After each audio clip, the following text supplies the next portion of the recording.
ఇక group 2 group 3 పై ఏం చేద్దాం? పీకురి గడ్డి.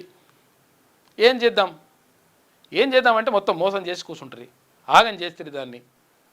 అరే అప్పుడు గతంలోనే మంచిగా జరగలేదురా బాబు, మొత్తం కూడా నష్టం అయిపోయింది. ఒక తరం మొత్తం మిస్ అయిపోతూ ఉంది. 2011-12 ఏది నోటిఫికేషన్ వస్తే ఇప్పటి వరకు నోటిఫికేషన్ ఒక్కటి కూడా ముందర పడ్డది లేదు. అప్పటి నుంచి ఇప్పటి వరకు రాష్ట్రం ఏర్పడిన తర్వాత ఒక్క నోటిఫికేషన్ లేదు. ఒక్క నోటిఫికేషన్లలో ఏది ఎగ్జామ్ అయిపోయి రిక్రూట్మెంట్ జరిగింది లేదు గ్రూప్ 1కి సంబంధించి. అరే ఇప్పుడన్నా సరిగా నిర్మిద్దామని చెప్పేసి చెప్తే లేదు ఆగమేఘాల మీద మేము పీకేస్తాం అని చెప్పేసి తొందర పెట్టేసినాక ఏం చేసిండ్రు? 29 జీవోని తీసుకొచ్చిండ్రు. 29 జీవోని తీసుకొచ్చి ఏం చేసిండ్రు? బీసీల రిజర్వేషన్ బీసీలకు రాకుండా, ఎస్సీల రిజర్వేషన్ ఎస్సీలకు రాకుండా, ఎస్టీల రిజర్వేషన్ ఎస్టీలకు రాకుండా, ఎవరి రిజర్వేషన్ రాకుండా మొత్తం ఆగమాగం చేసి పెట్టిండ్రు.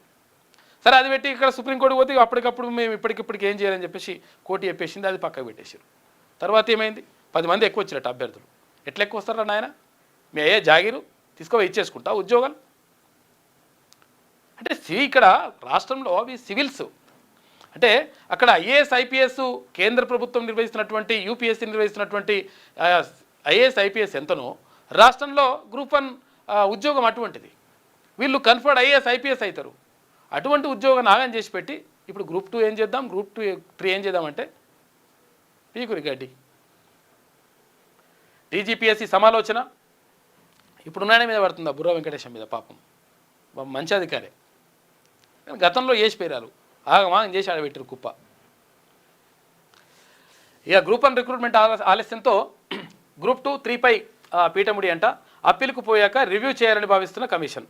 ఇక గ్రూప్ 1 సర్వీస్కు ఎంపికైన వాళ్ళలో గ్రూప్ 2, గ్రూప్ 3కి కూడా ఎంపికైన వాళ్ళు ఎందరున్నారనే వివరాలు కూడా సేకరిస్తున్నట. అయితే వీటి ఆధారంగానే రిక్రూట్మెంట్ జాబ్ క్యాలెండర్పై నిర్ణయం తీసుకుంటారట. ఏదైతుంది ఇప్పుడు గ్రూప్ 1 కాకుండానే గ్రూప్ 2, 3 నియమించారు అనుకో, ఆ తర్వాత గ్రూప్ 1 వస్తే మళ్ళీ అందులోకి వెళ్ళిపోయి మళ్ళీ గ్రూప్ 1లో జాయిన్ అయిపోతాడు. ఎందుకంటే పెద్ద ఉద్యోగం కాబట్టి ఏం చేయాలని ఆలోచిస్తారట. కానీ ఇప్పుడు గ్రూప్ 1 వాయిదా పడడంతో గ్రూప్ 2, గ్రూప్ 3 పై ఎలా ముందుకెళ్లాలనే దానిపై కమిషన్ సమాలోచన చేస్తున్నది.